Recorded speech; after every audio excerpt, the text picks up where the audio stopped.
만년설이 내린 황량한 벌판, 그리고 앙상한 나무 한 그루. 이 나무에 한 여인이 위태로이 몸을 지탱하고 있습니다. 무엇을 하는 걸까요?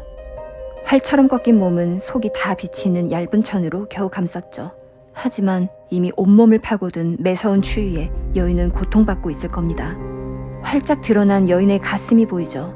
그러나 시선을 빼앗는 존재가 따로 있습니다. 아기 얼굴, 여인의 젖을 물고 있죠. 근데 이 아기의 몸은 어디 있는 걸까요? 마른 나뭇가지가 몸처럼 보이기도 하죠. 사람이라 보기 어려운 이 존재는 혹시 인간의 생명을 앗아가는 괴물일까요? 그러나 여인의 표정을 보시죠. 눈을 감고 입을 벌린 채 황홀경에 빠진 것처럼 보입니다. 중력을 벗어난 듯 하늘로 솟구친 머리칼은 황금빛으로 빛나고 있죠. 그림 한쪽엔 유령처럼 허공에 떠있는 여인들과 또 다른 기괴한 존재가 보입니다. 어딘지 불길하지만 신비롭고 황량하지만 매혹적인 그림. 이들은 누구이고 이곳에서 대체 무엇을 하는 걸까요? 조반니 세간티니. 그는 1858년 이탈리아에서 태어났습니다. 그러나 이 화가에게 깊은 영감을 준 곳은 스위스 알프스였죠. 그는 알프스의 대자연과 교감하며 그 아름다움을 화폭에 담아냈습니다. 화가로서 이름을 알린 것도 알프스 풍경화 덕분이었죠. 세간티니의 작품 속 웅장한 산맥과 파란 하늘을 보면 고지대의 맑은 공기가 코끝에 닿는 것 같은 기분이 듭니다. 자연에 대한 찬미가 가득한 그림들이죠. 그랬던 그가 무슨 일인지 나쁜 엄마들과 같은 연작을 그렸습니다. 그중 1891년에 그려진 욕망의 징벌. 눈 덮인 벌판에 여인들이 공중에 떠 있습니다. 정신을 잃은 것처럼 보이죠. 작품 제목에서 보듯 이들은 벌을 받고 있는 겁니다. 도대체 무슨 죄를 지었던 걸까요? 바로 엄마가 되지 않은 죄. 그러니까 이들은 자신의 아이를 돌보지 않거나 낙태를 한 여성들입니다.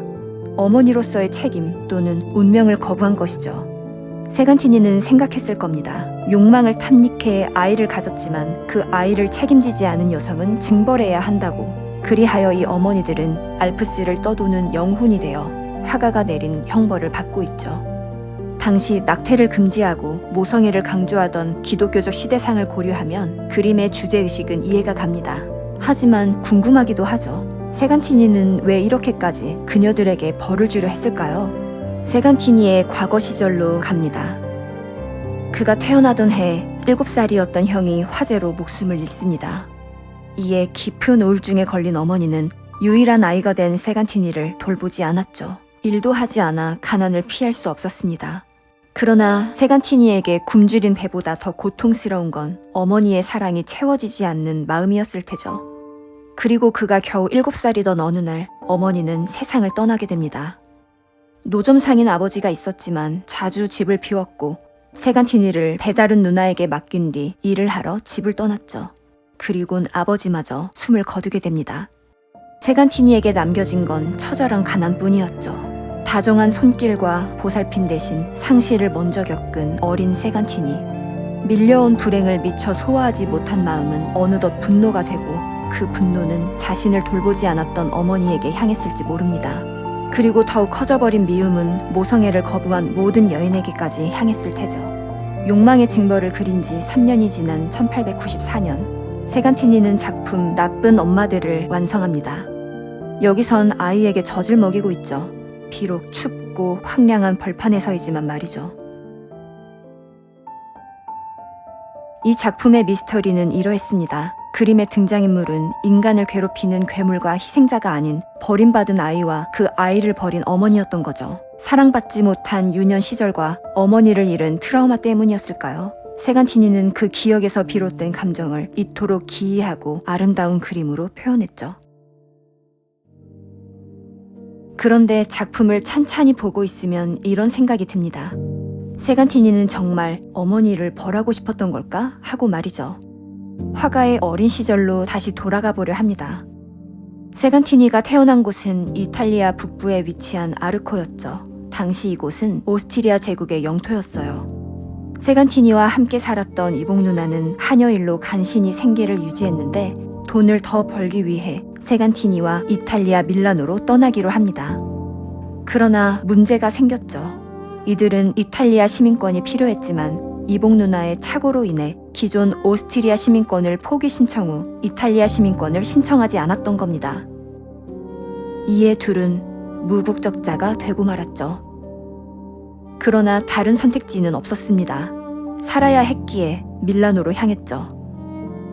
세간티니는 궁핍한 생활에 거리를 떠돌기도 했지만 이곳에 와서야 운명처럼 그림을 배우며 화가로서 재능을 발견하기 시작합니다. 그리고 사랑하는 여인이 생겼죠. 늘 함께 있고 싶었지만 국적이 없던 세간티니는 결혼할 수 없었습니다.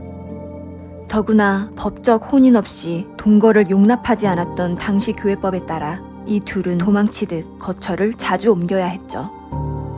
결국 이들이 정착한 곳은 알프스 고지대. 세간티니는 이곳에서 사랑하는 아내와 함께 4명의 아이를 낳으며 소박하고 따뜻한 날들을 보내게 됩니다. 화가로서도 점차 명성을 얻어갔죠. 스위스를 넘어 유럽 전역에 이름을 알리기 시작했습니다. 그러나 예술을 향한 세간티니의 열정은 비극을 불렀죠. 그는 후에 자신의 대표작이 될 알프스 3부작을 그리고자 높은 산을 자주 올랐는데 그 과정에서 복막염에 걸려 죽음을 맞이하게 됩니다. 41살이라는 아직 젊은 나이였죠. 하지만 그가 세상을 떠난 후에도 화가로서의 영광은 이어졌습니다. 스위스 정부로부터 큰 인정을 받은 세간티니는 사후 스위스 국적을 수여받고 1908년 스위스 생모리츠에 세간티니 미술관이 건립됩니다.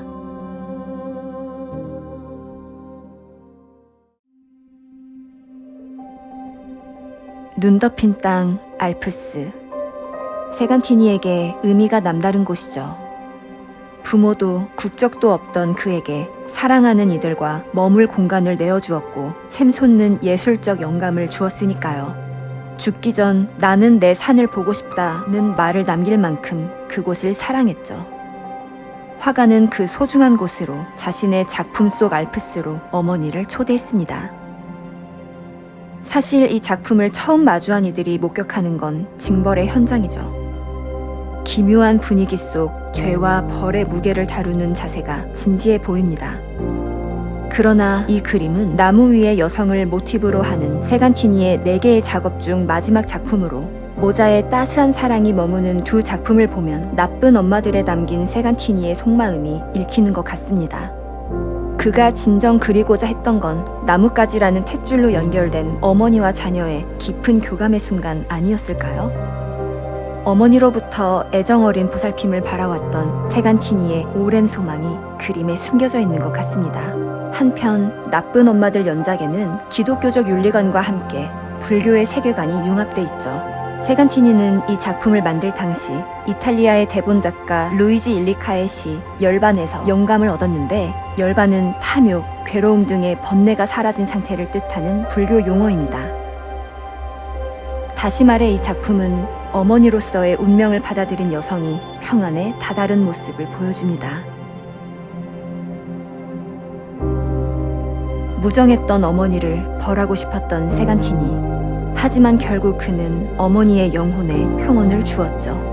이 그림에 담긴 화가의 진심은 징벌의 고통이 아니라 어머니를 향한 무한한 사랑일지 모르겠습니다.